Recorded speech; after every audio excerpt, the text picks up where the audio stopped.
Thank you, President Schmidt, for the invitation to join you today. And thanks also to the Federal Reserve Bank of Kansas City for hosting this conference for community bankers on the future of banking.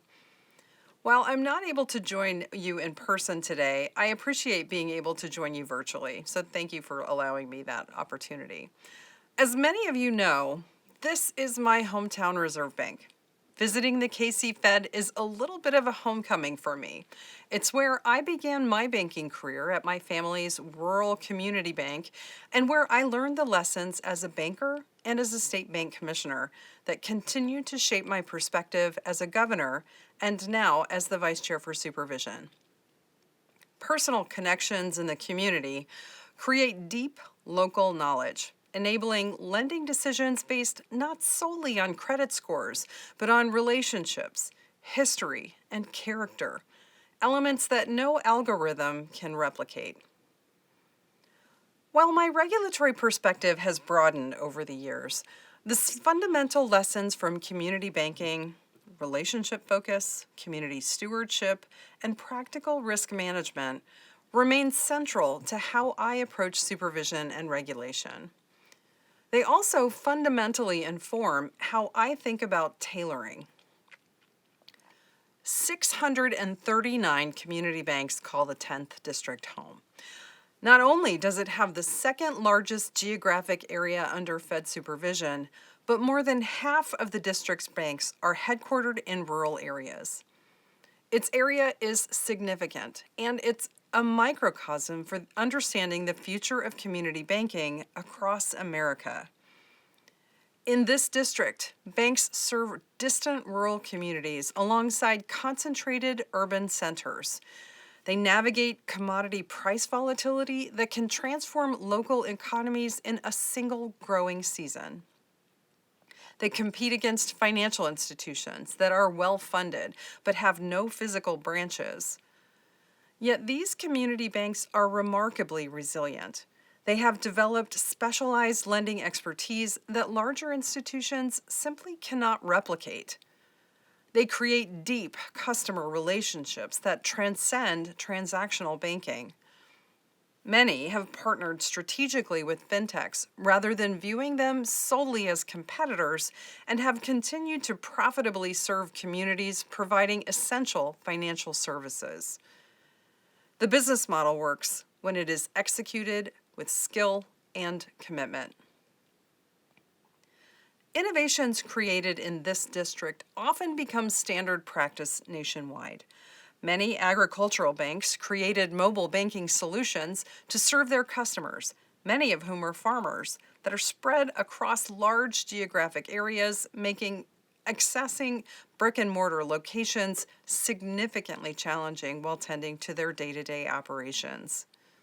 Similarly, an Oklahoma bank created a mobile banking application focused on the well-being of our military service members. This bank has demonstrated commitment toward modernizing the banking experience for members of the U.S. military, offering checking, savings, and mortgage products. That's why the theme of this conference, the future of banking, is particularly fitting. In so many ways, 10th District banks are already building that future. Our renewed regulatory and supervisory approach, implementing tailored requirements and expectations focused on material financial risks, is designed to support that future. Since the global financial crisis, the regulatory and supervisory approaches designed for large institutions have often been pushed down to community banks. That one-size-fits-all approach creates an unlevel playing field for community banks in an increasingly competitive environment with evolving customer needs. While there are many examples, I will focus on two that will clearly explain the one-size-fits-all problem. First is the current expected credit loss accounting framework, or CECL. It requires sophisticated modeling that is more appropriate for large, complex institutions. The resources, specialized staff, Extensive data sets and auditing associated with complex lifetime loss forecasting creates an ongoing cost and compliance burden that provides no meaningful benefit for community banks that rely on a straightforward lending practice and close relationships with their borrowers. Similarly, Regulation O, while important for preventing conflicts of interest, imposes disproportionate burdens on community banks where local board members often have the deepest understanding of local credit conditions. In some rural communities, local business leaders are not willing to serve on a community bank board because they would lose the ability to obtain credit cards or lines of credit from the bank, or be forced to bank outside of their local rural community. The supervisory approach to Reg O compliance appears to have evolved in a manner that can treat minor technical violations and inadvertent errors with a degree of severity more comparable to substantive violations. In some cases, examiners have issued matters requiring attention and other supervisory criticisms, including enforcement actions for menial, unintentional Reg O issues that do not trigger the rule's concern about preferential treatment. As a result, a significant number of banks have determined that the compliance risk associated with extending credit to their officers and directors exceeds any business justification for doing so. These banks have adopted blanket policies prohibiting all extensions of credit to insiders, including routine consumer products like credit cards, overdraft facilities, and residential mortgage loans. Consequently, senior officers and directors cannot rely solely on their local bank, but they must establish banking relationships with another bank. The same principle of appropriate tailoring that applies to regulations must also include supervision. Traditional supervisory approaches often ask, why should we allow this, rather than why shouldn't we allow this? A posture that disadvantages banks seeking to adapt to market changes and customer needs. To address this, we published supervisory operating principles to govern our supervisory activities. These principles appropriately focus on our supervision on material financial risks. This isn't about lowering our standards. It's about focusing supervisory attention on what matters most, what leads a bank to fail, and identifying as early as possible significant threats to safety and soundness. Clarifying standards for issuing matters requiring attention, MRAs, supports this approach. In the past, banks received MRAs for procedural matters or for deviating from best practices, an approach that inherently favored established processes over innovation and focused examiner attention on form over substance. Our new approach establishes a clear standard for MRAs and matters requiring immediate attention, MRIAs, to be issued to address deficiencies that could lead to a material impact on a bank's financial condition, not procedural or documentation shortcomings that pose no genuine threat to safety and soundness. Under this approach, an MRA or MRIA will be issued for an unsafe or unsound condition when a deficiency, if left unaddressed, would create a significant probability of significant harm to the bank's financial condition, or has already caused significant actual harm. To be clear, prioritizing material risks does not mean overlooking threats to critical operations.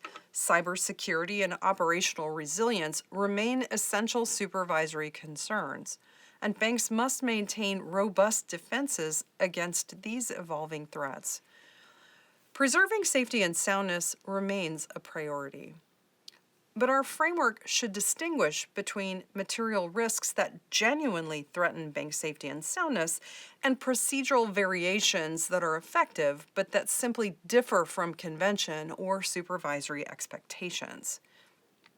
Additionally, together, the federal banking agencies finalized an update to the community bank leverage ratio. These changes offer enhanced flexibility without compromising robust capital standards. better positioning community banks to focus on their primary mission to serve the businesses and families in their communities.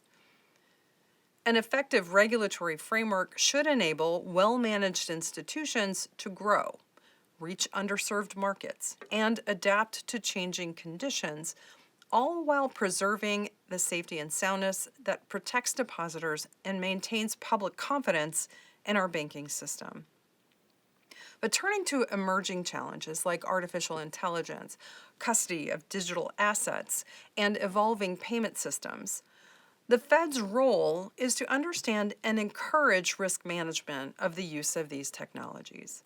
Genuine collaboration is critically important where supervisors bring risk management perspective and regulatory expertise, and bankers bring market knowledge and a deep understanding of their customers' needs.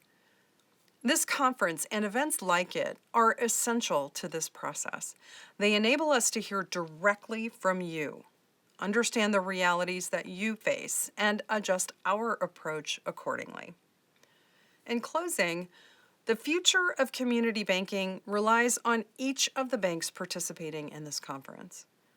Demand for local knowledge, a trusted relationship focus, creative problem solving, and an unwavering commitment to your community are what will enable your success in evolving markets.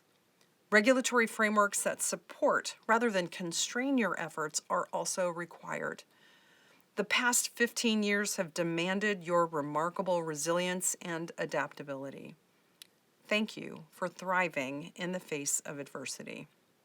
As a former banker, a state regulator, a governor, and now vice chair for supervision, I am committed to ensuring that both regulation and supervision are appropriately tailored to bank size, complexity, risk, and business model, while encouraging responsible innovation and strategic adaptation to meet the expectations of the evolving financial market.